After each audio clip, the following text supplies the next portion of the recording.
کائنات کی ہر چیز اللہ تعالیٰ کی عبادت میں محو اور مصروف ہے۔ وَإِن مِّن شَيْءٍ إِلَّا يُسَبِّحُ بِحَمْدِهِ، کائنات کا ہر ذرہ اللہ تعالیٰ کی پاکی بولتا ہے اور اس کی حمد کرتا ہے اور اس کی تسبیح کرتا ہے۔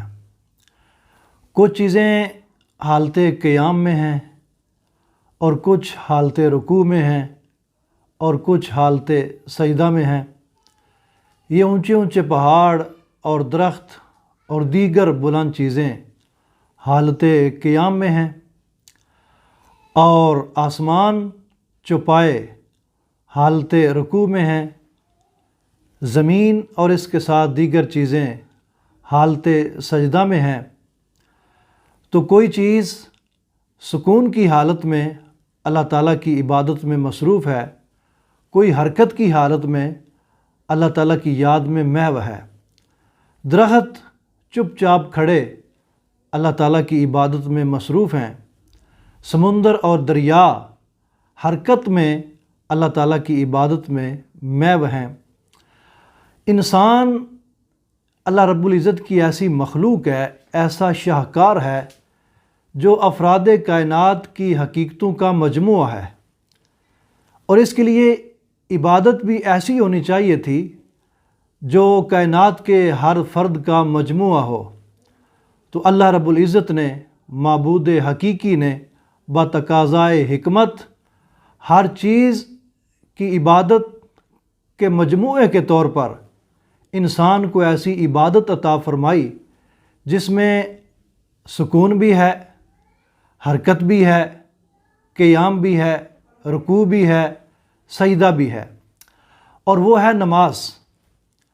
آپ رکوع سے سجدے کی طرف جاتے ہیں، سجدے سے اٹھتے ہیں قیام میں، پھر قیام سے رکوع، رکوع سے سجدے کی طرف منتقل ہونا، یہ حرکت ہے، یہ نماز میں پائی جاتی ہے۔ اور جب قیام کرتے ہیں وَقُومُوا لِلَّهِ قَانِتِينَ کا حکم بجا لاتے ہیں تو یہ سکون ہے۔ تو نماز تمام عبادتوں کا نچوڑ ہے اور مغز ہے، اور حقیقت میں یہ اللہ تعالیٰ کا ہم پر بہت بڑا احسان ہے۔ تمام باقی جو مذاہب ہیں ان میں اس عبادت کے جز تھے۔ مثلاً بعض اہل مذاہب ایسے تھے جن کے ہاں صرف قیام تھا، اور بعض ایسے تھے جن کے ہاں صرف رکوع تھا، اور بعض ایسے تھے جن کے ہاں صرف سجدہ تھا۔ تو اللہ تعالیٰ نے ان تمام چیزوں کو بہترین صورت میں بڑی اچھی ترتیب کے ساتھ نماز میں یکجا کر دیا، جمع کر دیا، اور گویا اعلان کر دیا کہ لوگو، اے مذاہب عالم، جس کو اپنی عبادت کی خوبصورت شکل درکار ہو اور وہ اس تلاش میں ہو تو وہ اسلام قبول کرے، نماز پڑھے، اس کی جستجو اس کو مل جائے گی، اس کی دل کی تڑپ پوری ہو جائے گی، اس کا عبادت کا ذوق پورا ہو جائے گا۔ تو اس طرح اللہ رب العزت نے نماز کو ایک بہت جامع عبادت کے طور پر ہمیں عطا فرمایا ہے۔ باقی جو ارکان اسلام ہیں، نماز بھی ارکان اسلام میں سے ہے۔ نماز ہے، روزہ ہے، حج ہے، زکوٰۃ ہے اور کلمہ شہادت ہے۔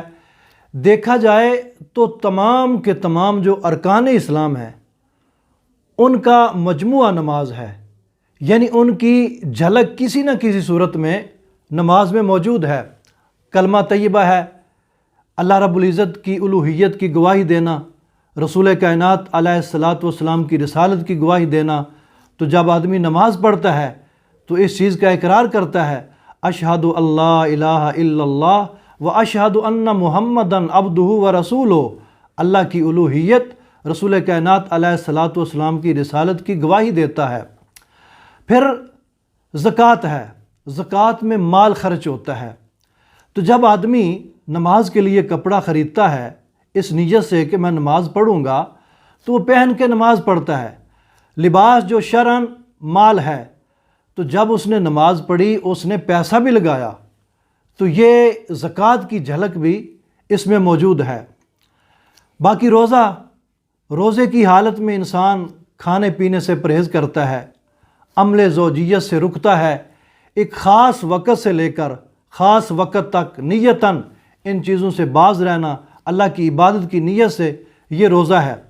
دیکھو روزے کی کس طرح خوبصورت جھلک نماز میں موجود ہے۔ جب انسان اللہ اکبر کہتا ہے، تکبیر تحریمہ کہہ لیتا ہے، تو تکبیر تحریمہ کا یہی مطلب ہے کہ تکبیر تحریمہ کے بعد انسان پر گفتگو کرنا حرام ہے، کھانا پینا حرام ہے، بس وہ اللہ تعالیٰ کی عبادت میں لگ گیا ہے۔ تو اس طرح روزے کی بہترین جھلک، جس طرح روزے میں انسان نہیں کھاتا پیتا، تو جب نماز شروع کر دیتا ہے سلام پھیرنے تک نہ انسان گفتگو کرتا ہے، نہ انسان کھاتا ہے، نہ پیتا ہے، نہ ادھر ادھر جاتا ہے۔ تو اس طرح ارکان اسلام میں سے روزے کی بہترین جھلک نماز میں موجود ہے۔ حج ہے، حج میں انسان خانہ کعبہ کا دیدار کرتا ہے، طواف کرتا ہے، تو نماز میں بھی خانہ کعبہ کا تصور ہے۔ آدمی جب نماز کی نیت کرتا ہے تو خانہ کعبہ کی طرف توجہ کرتا ہے، ادھر اپنا رخ کرتا ہے، اب کبھی قیام میں ہوتا ہے، تو کبھی رکوع میں ہوتا ہے، کبھی سجدے میں ہوتا ہے، کبھی کھڑا ہوتا ہے، کبھی بیٹھتا ہے، اس کی توجہ، اس کا رخ خانہ کعبہ کی طرف ہوتا ہے۔ تو اس طرح اللہ رب العزت نے نماز میں حج کی بھی ایک جھلک رکھ دی ہے۔ تو گویا ارکان اسلام میں سے جو تمام ارکان ہیں ان کی خوبصورت جھلک اللہ رب العزت نے نماز میں رکھ دی ہے۔ اتنی خوبصورت عبادت اللہ رب العزت نے ہمیں عطا فرمائی ہے۔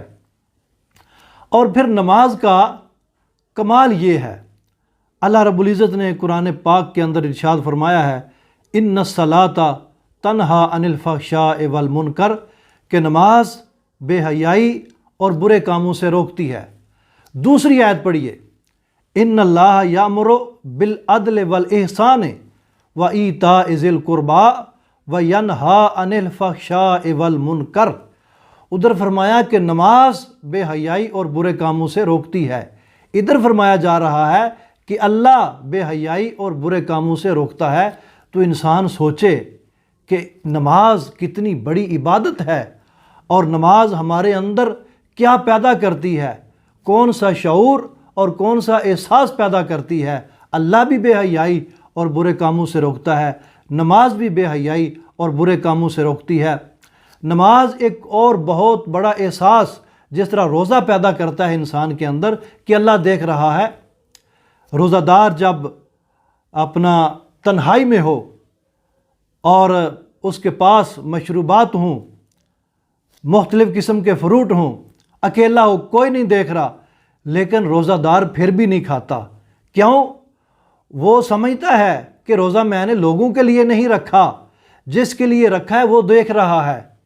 تو اسی طرح نماز ہے، دوران نماز کبھی ایسا ہوا ہے کہ بندے نے اپنی جیب سے کوئی چیز نکال کے کھائی ہو؟ بے شک تنہائی میں نماز پڑھ رہا ہو، گھر میں نماز پڑھ رہا ہو، الگ کمرے میں پڑھ رہا ہو، تو نماز یہ احساس پیدا کرتی ہے، روزہ یہ احساس پیدا کرتا ہے کہ اللہ دیکھ رہا ہے۔ نماز پڑھنے کے بعد اگر یہ احساس قائم رہے ہمارے قلوب پر، ہمارے اذہان پر، تو انسان ساری زندگی برائیوں سے بچ جاتا ہے۔ اور پھر نماز کا ایسا کمال ہے، اللہ رب العزت نے ایسی عبادت ہمیں عطا فرمائی ہے کہ نماز شروع کرنے سے پہلے بندہ پاک ہو جاتا ہے۔ کیوں؟ کہ جو نماز پڑھے گا اس کے لیے یہ شرط ہے کہ جس جگہ کھڑے ہو کر نماز پڑھے گا وہ جگہ پاک ہونی چاہیے، اور اس کا جسم بھی پاک ہونا چاہیے۔ صرف جسم نہیں، اس کا لباس بھی پاک ہونا چاہیے۔ تو ابھی ہم نے نماز شروع تو نہیں کی، جگہ بھی پاک، کپڑے بھی پاک، جسم بھی پاک۔ اللہ نے ہم پر کتنا کرم کیا ہے، ایسی عبادت عطا فرمائی ہے جس کے ذریعے، جس کو شروع کرنے سے پہلے ہی ہم پاک ہو جاتے ہیں۔ تو ہم پاک ہو گئے، تو کیا ہم اب نماز شروع کر دیں؟ اجازت ہے؟ نہیں، فرمایا ابھی نہیں، تمہاری جگہ پاک ہے اور تمہارا لباس پاک ہے، تمہارا جسم پاک ہے، ابھی وضو باقی ہے، وضو کرنا ہے، پھر میری بارگاہ میں آنا ہے۔ کتنی بلند بارگاہ میں ہم نے کھڑا ہونا ہے کتنے اہتمام کیے جا رہے ہیں اور کتنی پاکیزگی حاصل کی جا رہی ہے، لہٰذا وضو کرنا پڑے گا۔ وضو میں رہنا ویسے ہی بہت بابرکت ہے۔ رسول کائنات علیہ الصلاۃ والسلام نے سیدنا انس رضی اللہ تعالیٰ عنہ سے فرمایا، کیا بیٹا ہو سکے تو ہمیشہ وضو میں رہا کرو، کیوں کہ ملک الموت جس کی روح حالت وضو میں قبض کرتا ہے اس بندے کے لیے شہادت لکھ دی جاتی ہے۔ تو کتنا کمال ہے، انسان وضو کرتا ہے اور اس کے گناہ جھڑ جاتے ہیں۔ ایک دفعہ سیدنا عثمان بن عفان داماد رسول، مسلمانوں کے تیسرے خلیفہ برحق، آپ کہیں تشریف لے گئے، ایک جگہ قیام فرمایا، پانی منگوایا، وضو فرمایا اور پھر آپ نے مسکرایا، تو پھر سوال فرمایا کہ لوگوں تمہیں معلوم ہے کہ میں کیوں مسکرایا ہوں؟ تو لوگوں نے کہا ہمیں تو نہیں پتہ کہ آپ کیوں مسکرائے ہیں۔ تو آپ نے فرمایا بات یہ ہے کہ ایک دفعہ میں رسول کائنات علیہ الصلاۃ والسلام کے ساتھ تھا اور باقی دوست بھی تھے، اسی جگہ آ کر اللہ کے محبوب نے وضو فرمایا تھا۔ وضو فرمانے کے بعد رسول کائنات علیہ الصلاۃ والسلام مسکرائے تھے اور آپ نے یہی سوال فرمایا تھا، کیا میرے صحابہ تمہیں معلوم ہے کہ میں کیوں مسکرایا؟ تو صحابہ کرام دست بستہ عرض کرتے ہیں اللہ و رسولہ عالم، اللہ اور اس کا رسول بہتر جانتے ہیں۔ تو رسول کائنات نے فرمایا، کیا میرے صحابہ دیکھو یہ وضو میں نے کیا ہے، اس کی برکت یہ ہے کہ جب بندہ ہاتھ دھوتا ہے کونیوں سمیت تو اس کے ہاتھوں کے گناہ جھڑ جاتے ہیں، جب بندہ منہ دھوتا ہے وضو میں تو چہرے کے گناہ جھڑ جاتے ہیں، جب بندہ سر کا مسح کرتا ہے تو سر کے گناہ ختم ہو جاتے ہیں، اور جب بندہ پاؤں دھوتا ہے تو پاؤں کے گناہ جھڑ جاتے ہیں۔ دیکھو وضو کا یہ کتنا کمال ہے، ابھی ہم نے نماز تو شروع ہی نہیں کی، پاک بھی ہو گئے اور وضو نے ہمارے گناہ سارے دھو دیے ہیں۔